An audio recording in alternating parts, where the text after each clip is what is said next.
What's up, guys? Welcome to Daily Dose of Reddit. This is your host, Zach, and today's subreddit is r/EntitledParents. This story's called Entitled Mother Decides That She Makes the Rules. Drunk Bros Prove Her Wrong. This story happened a few years ago. For context, I met my girlfriend online and found out that while we did live in the same country, we unfortunately lived a minimum of 6 hours apart. Not the worst situation out there, but not exactly ideal either because of the regular travel and long hours. Us both being broke as hell, the only way we'd ever get to see each other is if one of us jumped on some sort of public transport and stomached the journey. But due to the aforementioned brokenness, we would often have to take a budget coach company, as while this did increase the amount of travel time substantially, it was sometimes upwards of 1/10 of the price of taking a train. If you've never taken public transport, I would not recommend it, as it seems to be a breeding ground for all sorts of strange, annoying, or invasive behavior. I also have a bunch of other stories because of this. This is further compounded by people ignoring polite etiquette all the time. I'm not sure what it's like in other countries, but in mine, England, everybody silently agrees that nobody wants to be on public transport, so everyone is usually happy to just leave each other alone in absolute silence. This goes doubly so if the transport is at night because people are trying to sleep. This story was, in fact, on a late night coach. So imagine the situation. People are tired, already uncomfortable, and just want to get where they want to go and not be bothered so things can go as smoothly as possible. Okay, context over. This is where our story begins, and thanks for sticking with me this far. Having just said goodbye to my girlfriend, I got on the coach after being stood waiting in the freezing winter cold for some time for the coach to arrive. About 30 minutes late, another quirk of budget travel. At this point, I was already tired, emotionally and physically drained, and just wanted to get settled in. So I did a quick scan of the seating situation, noticed that it was already pretty full, and flopped into the first empty pair of seats I could find. This company didn't do seat bookings, so it was a free-for-all, and I was quite happy I didn't have to sit next to anyone, at least for the first leg of my journey. I had been sat down for maybe a minute when a hand reached between the seats from behind me and tapped me on the shoulder. This, as you may have guessed, was my first encounter with entitled mom. Excuse me, what do you think you're doing? I really had no idea and just wanted to be left alone, so as politely as I could, I said, nothing? Why? That's a disabled seat, you know. I honestly hadn't noticed, but she was correct, and I am not disabled, so technically that could have been an issue if a disabled person did come aboard at some point. Oh, I hadn't noticed. Thanks for letting me know. That's right, you need to move. I was a little confused because not only was there no disabled person needing the seats, but it wasn't like she wanted them either. She was sitting with her kid in the seats behind, and they had clearly been on the coach for a while, with blankets and food and various other things out that people commonly use on long-distance travel all over them. So they were clearly comfortable. I guess I'll move if someone needs it. No. I have no idea why she thought she owned the place and needed to inflict her will on random strangers who weren't following the rules to the letter. But sadly, it worked on me. I was so tired and had already talked to this human way more than I had planned, so I just sighed and moved to another seat. The seat I moved to did have someone next to it, but they were considerate and got off at the next stop anyway, so I got a free double seat about an hour into the journey. I could see the previous seat from the place I moved to and saw entitled mom pull this weird stunt at least 3 more times in the next 2 hours, every time badgering these people until they moved, but still never taking the seat for themselves or anything like that. It was weird. They continued doing this until we got to our 3rd stop, when in walks a group of bros that were clearly just coming home after a pub crawl. They were your loud, stereotypical drunk lads, but to their credit, as soon as the driver told them to keep it down, they did and were as considerate as a group of drunk people can be. They talked a lot, but never in raised voices. They continued drinking, but never bothered anyone, and even cleaned up when one of them spilled something, much to the mocking of the other drunk lads, without being told to do so. The drunk lads, of course, went straight for the empty seats because they wanted to sit together, which of course angered the entitled mother for some reason. You people need to move. That's a disabled seat and you're the 7, mate. No, mate, we're good. We're pretty paralytic already, so that counts. For the record, the kid was not being disturbed at all and was already sound asleep and had been for some time. The drunk lads weren't being loud, so they were never going to wake her up. So it just seemed like entitled mother added the extra reason as an excuse to exercise her own agenda. You boys can't sit there, she said dismissively. The drunk lads, obviously objecting to her dismissive tone, completely ignored her from that point on, which she was clearly unhappy about. But there really wasn't anything she could do about it, except for continuing to complain, which she did a lot. She even tried to complain to the driver more than once, but he basically told her, in a voice that sounded like he didn't get paid enough for this, that if they aren't being loud, abusive, and aren't stopping a disabled person using the seats, they have every right to sit there. Fast forward a couple of hours now, and entitled mother had continued to complain to the drunken lads the entire time. We stopped so the driver could take a break and so everyone could get out and stretch their legs, etc.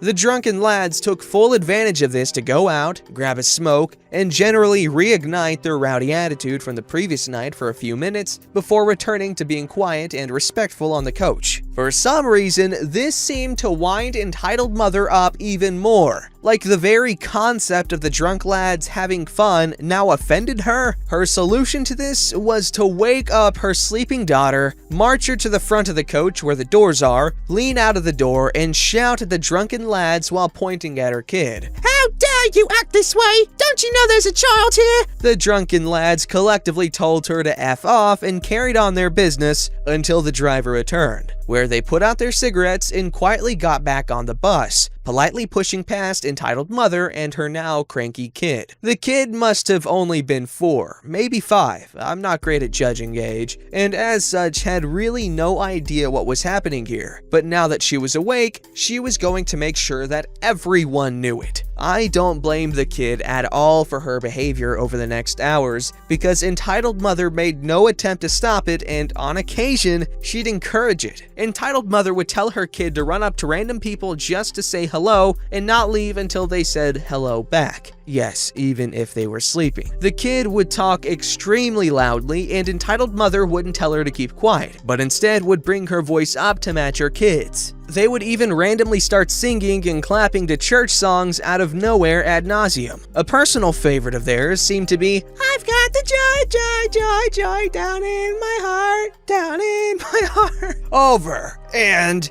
over. This was annoying to me, and I wasn't even trying to sleep. I can only imagine what it was like for everyone else. This continued until one of the drunken lads decided it was time something was said with a ton of drunken confidence.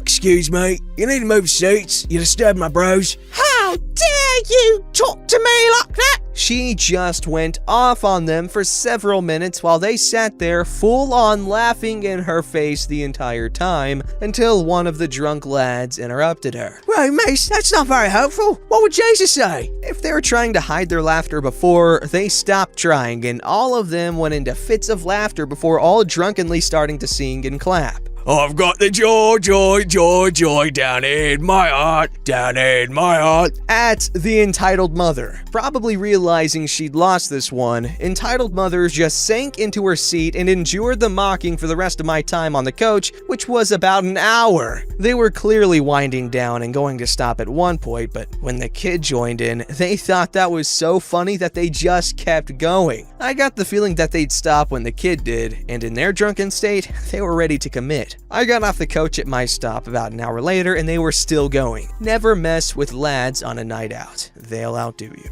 This story's called Entitled Mom Bullies Me While Shopping. This one just blew my mind and seriously ticked me off. This happened yesterday. I'll try to type any dialogue to the best of my recollection. I ended up at the grocery store because I realized there were a few necessities I forgot to stock in preparation for my family's self-isolation. Shopping was relatively easy. Though it was fairly busy, people wore masks and kept a wide berth from one another. When I got to the checkout section, I was satisfied because everyone kept about about 6 feet between themselves and others in line. I stepped into line that only had one woman in it. Her purchases were already on the conveyor belt and she was standing down by the cashier about 6 feet in front of me. She had her empty cart behind her, so my shopping cart was pushed up against hers. Brilliant way to force distancing, by the way. Now, in American grocery stores, it's common that the aisle dividers at the end of the conveyor belt extend 3 to 5 feet, so the shops can stock the shelves with impulse items. Since it was at the end of the conveyor belt and the aisle dividers extended, I was essentially trapped. Enter entitled mother, her husband, and their 3-year-old daughter. Entitled mother and her husband step right up behind me. I could practically feel the husband's breath when he spoke. Entitled mother is holding her 3-year-old in her arms. I could reach out and touch them all without fully extending my arms. Whoa, can you please back up? The experts are recommending a distance of 6 feet during this pandemic. Entitled mother with seriously straight up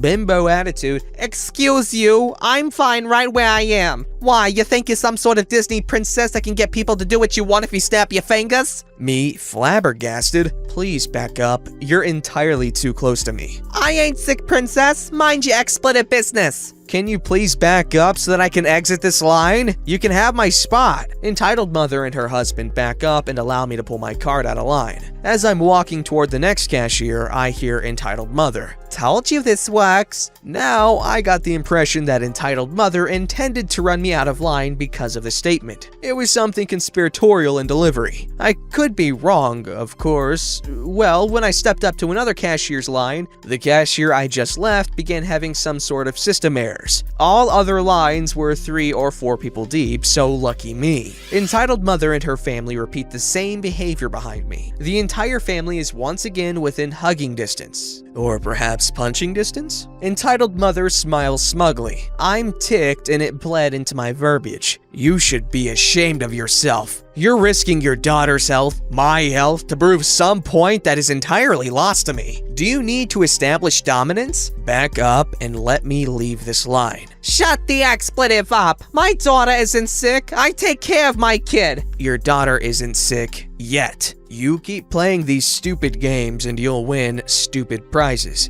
and your daughter may get a participation trophy. I'm moving past her and towards another line. I decide to get into line behind 2 individuals practicing distancing. Entitled mother steps up to the register and loudly begins to complain to the cashier. You need to kick that woman out of your store. She just told me that she hopes my daughter gets Modelo. Lady, I don't have the patience for you today. I saw what happened. You were out of line. End of discussion. The woman in line ahead of me starts laughing. I'm smiling like a vindicated idiot. Are you kidding me? You're out of line. I want to talk to your manager. Sure, no problem. When you leave, just call the store and we'll get him on the phone for you. No, I want to talk to him now. And I want a Hemsworth brother waiting naked in my bed when I get home. Neither of those things are happening. At this point, I've decided I wish I were a man because I am sort of in love with this cashier. He's definitely won me over. How dare you be so vulgar in front of my daughter? The same daughter that heard you tell another customer to shut the duck up? The entitled mother was ticked, but she shut her mouth for the remainder of their interaction. I eyed her the whole time, waiting for her to lose her marbles. The husband never spoke to anyone other than entitled mother. She ended up exiting the store before me. Of course, as she exited, she kept promising to call the manager and have the witty cashier's job. As she left, the cashier turned around and gave me the proudest, cheesiest smile and said, "I got your back, sis. I love him." Edited. Other words were exchanged between cashier and entitled mother. However, I only shared what parts of the conversation I felt I remembered correctly, which was the beginning of their interaction. The entitled mother didn't raise her voice anymore, so the rest of it was a bit anticlimactic. This story's called Entitled Parents Let Their Kids Play in Our Cactus Garden. No, this was pre-Modelo virus. My parents have a house in the city and I am home with them due to the pandemic. My house has a very small plot of dirt in the front that is fenced in by a large black iron fence. It's very clear this is private property. My grandmother has a very green thumb and brought some of her outdoor cactus. She lives in Connecticut over to plant in the yard many years ago. They survive every winter and bloom in the summer, and are pretty cool plants. However, their spines and needles are very small and translucent. It is extremely hard to see them, and you can get pricked very easily. I myself have gotten pricked while tidying up the yard, and I obviously try to avoid the plants. The needles are also extremely hard to remove out of your skin. My mom used to always decorate the garden by placing little models of dinosaurs or animals among the cactus. The kids around the neighborhood all loved it, and often when coming home, I would see some family with a young kid looking at the garden. It was cute, and my family had no issues. Until these entitled parents came along. My mom was in the house on a normal day when she heard some loud noises outside that weren't going away. So she looks outside and sees a group of parents with their kids. The parents are standing outside and around the iron fence, while the kids are in the yard, which is almost completely covered in cactus. They are playing with the toy dinosaurs and animals while sitting in the cactus. It's clear the parents assumed the cactus didn't have any needles because they aren't really visible to the human eye. You barely see the needles when they're in your skin. As mom is looking at them, the parents see her and get their kids out of the yard and leave. Those parents are not going to have fun pulling hundreds and hundreds of translucent, tiny, thin needles from their children's arms, legs, and asses. Edit: if you want to see what kind of cactus is in the yard, just Google images of eastern prickly pear cactuses. Edit 2. My parents took out all the dinos to avoid another incident. The parents luckily have not contacted us or attempted to engage in a lawsuit. Don't forget to like, subscribe, and hit that bell to never miss an episode.